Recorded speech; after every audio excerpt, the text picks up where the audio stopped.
What's going on, guys? BSGT2 Trek Fan 88 here. It's been a while since I made a video. Been kind of busy. Happy Easter for those of you that celebrate Easter. It was this past Sunday. Um, yeah, no, I've just been working a lot. Trying to reorganize my home theater system. I know I have to do a video review. I will be getting that out there for those of you that still care. Um, this video is going to be about the Jeep for about 5 minutes, 10 minutes. So obviously, um, the reason why I bought the Wrangler was twofold. One, I had a 95 with, I forget how many miles on it, and honestly, it shouldn't have been a daily driver, but you know what? It was a beater. It was $2 grand for a 95, then everything worked on it, just had some rust, some issues. Was it a perfect vehicle? No, but for $2 grand to have a Wrangler, especially with the extra lights, bigger tires, the lift kit, it worked. And of course, that got totaled. It was done. And then I got the Ford Escape, which wasn't my choice. And to be honest with you, if it was in good condition, it's not a bad vehicle. I still stand by the '03 Ford Escape with four-wheel drive. Luckily, I don't have that vehicle now. And granted, you could argue it's because my parents haven't taken great care of it and they beat the shit out of it. There are some rust spots in the frame and body, and I honestly was probably going to get a paint job. But whatever, it's not my vehicle. It's now paid off. Done. The other reason why I got the Wrangler was obviously after the house fire. I was going through some pretty bad depression, you know, legit. Even friends of mine that know I don't smile that much in general, and I laugh, but they could tell I was beyond, like, what I usually like. Like, I needed something in my life to boost it. And, you know, they realized that my sister needed a vehicle, which she doesn't even have a fucking license yet, but whatever. And they said, okay, we'll help you out. We'll give you some of the house money to put as a down payment to the Wrangler. And I'm thankful for that. But because of my credit at the time, and I signed this myself, I didn't have anybody else's credit on there. My interest rate sucks, and my monthly payment right now is $380, give or take 5. I'm just rounding. That's a lot of money for a 2003 vehicle. Granted, when I got it, it had under 70,000 miles, or high 70s. I'm the third owner. The first owner had it for 3 months. The second owner had it for whatever was left, and then now I'm the third owner.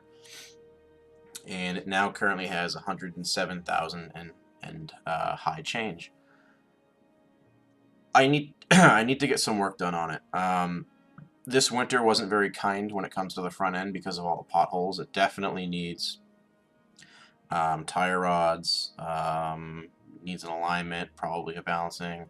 I basically want to replace every major component in the front end except the axles and you know, the wheel hubs, like, you know, all the steering components, because they're all factory, they're all original, they're all pretty tired, ball joints, things like that. And also the suspension is stock and definitely needs to be replaced. And that was something I was looking at getting replaced before the winter, like last summer, but obviously leaving the post office and changing jobs kind of put that behind. Part of me wants to say, okay, if I'm paying this much a month, which I can do, it sucks, but I can do it. I'd like my payment to be $300 or less, but I'm not going to get something like that with a Wrangler. Given what my payment is, if I can come up with $1,000 for a down payment and trade in my Jeep and get something newer, like a 2012 or 13, nothing brand new, but something that's newish, new vehicle with, you know, 1,000 or 2 miles on it, and have the same monthly payment. As much as I love having the 4.0 straight 6 classic Jeep engine, as much as I love the Heritage, and honestly I still prefer the interior and the way it's set up in the TJs, at this point it comes down to what I'm getting for my money's worth. And with the miles that are on it for a dealership trade-in, Kelly Blue Book says that I can get anywhere from 8 to 10 grand. And that's not counting the fact that I have both a hard top and a soft top. That's not counting the fact that I have pretty decent tires on there and relatively new wheels. The wheels and tires are almost 2 years old. They only have about 20,000 miles on it. That's not counting the fact that there are brand new brakes, brand new rear brakes. Well, I shouldn't say brand new. They're now a year old. Actually, yeah, they're a year old because I replaced my brakes last spring.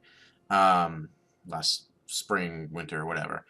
So Wranglers do hold their value, and you're probably asking me, you know, why don't you get something besides a Wrangler and save the money? It's because I'm a Jeep guy, You know, I'm not getting a car. I'm not going to get a Subaru, even though I liked the older Foresters, but they're just as old as the Wrangler is. I like Jeeps. That's what I want. And I know I'm working, and it's the only major bill that I have. And you're probably saying, Ryan, you could save yourself a lot of money if you get like a Blazer or an Explorer. And you know what? I did look at that as an option. And honestly, I just love Wranglers. It's what I like. Some people like Camaros, some people like Tiburons, some people like F-150s. I've been a Wrangler guy since I had the 95. You could honestly date it back to Jurassic Park when the Wranglers were used the YJs back then. So that's one option. The problem is my credit's not the greatest, and I still owe money. And here's the thing, my interest rate, after all the financing was done, I owed on that Wrangler about $13,000.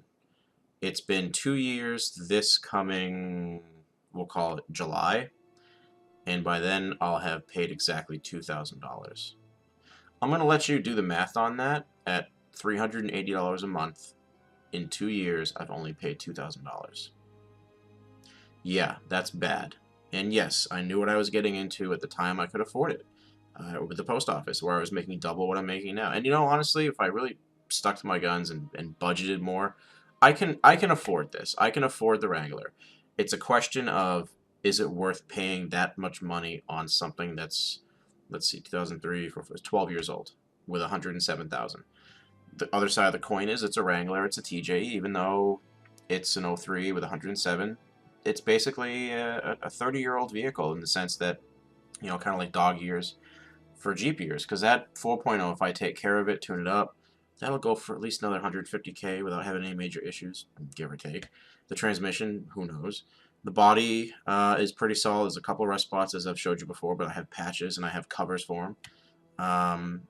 So the other side of that is if I take $3,000, let's say over the course of the next few months, and not even that, if I take $1,000, $2,000, and replace the suspension, replace the struts, replace the coil springs, replace the front end pieces, give the engine a tune-up, which I was going to do anyway. Is it worth it to keep the Wrangler and then maybe refinance it at some point? You know, I love the TJ. If I had my way, in a perfect world, I would find an 06 with under 50,000 miles on it, but that's going to be the same as a brand new vehicle. You know, the money I've put into it, not counting car payments, I've probably put about $2,000 into this vehicle already, between new brakes and I'm not counting the accident that I had back in last winter. So I don't know. I don't know what I'm going to do. Budget right now, I'm making half of what I was making at the post office. Make that up as you will. Yeah, I owe, we'll call it $11,000 right now, and if it's worth 10, right, to a dealership or more, if it's worth 10, that's $1,000 right there. But then there was my down payment. So, you know, I want to keep it, and part of me being bitter is because right now on the highway, anything faster than 50, I get not, oh my god, death wobble, but a shimmy. And I guarantee you it's because here in Massachusetts we don't have potholes, we have fucking holes in the road. And going 55, 65, 70 with the way that the Wrangler's front end is set up, yeah, some stuff's probably been knocked a little loose. And again, this is the suspension, the front end is tired anyway, so it's probably just expedited the wear and tear. You know, if I had my way in a perfect world, new paint job, new front end work, steering and stuff, new suspension, and a complete tune-up on the engine, and I would keep this thing and keep the payments. But what are your thoughts? What do you think I should do? Do you think I should look into getting a newer one? Or, and when I say new, again, 2013, that's like the newer generation Wrangler. Do you think I'm crazy? Do you think I should get something different? I can tell you right now, it's not a car. I want a Wrangler. That's what I want, and I'm going to put my foot down on that. And you can say that I'm crazy with what I'm making versus what I owe. I'm not living to work. I'm living life to live life and have fun while helping other people. My job is retail. Be that as it may, is it worth it putting this much money into this vehicle to either keep it or to refinance it or to sell it and get something new? You leave your comments below, and yeah, next video, Game of Thrones is this Sunday. I will have a bunch of people over. Maybe we'll do a little video recording after the fact and talk about our thoughts. Avengers is at the end of the month. You bet your ass I will be doing that. There'll be another video coming up next week where I'm going to talk about my plan for that. I'm basically seeing the first Avengers and then the second Avengers back to back. So that'll be a lot of fun. Anyway, this is BHD Truck Fan 88 here. Have a good night. See ya.